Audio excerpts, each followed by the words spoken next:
The interesting thing when it comes to working with children and working with teens, I suppose it depends on the set and setting. Like, are you their parent or are you their clinician?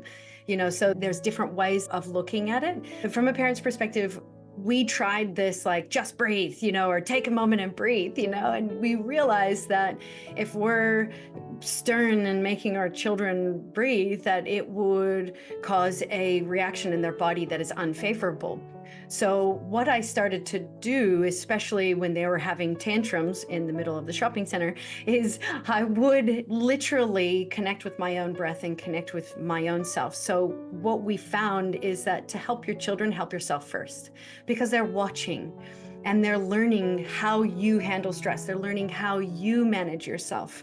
So if I'm getting angry at them getting, high energy, then they are going to learn anger when there's something that's not right around them. And I didn't want to program them with that type of a reaction.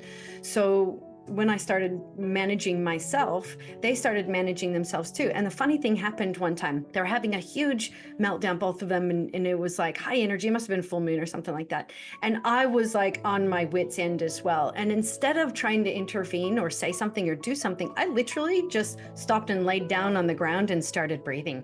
And I was huffing, puffing how I was feeling. So I was like, just getting my anger and frustration out in a healthy way. And it was so interesting because the littlest one, she would have been about 5 at this time, and she just laid down on my belly and she was breathing how I was breathing. And then my older one came and she started stroking my head and my hair and so helping me to calm down. And so it's just, it's an interesting story to go, okay, when working with children, how can you be an example for them?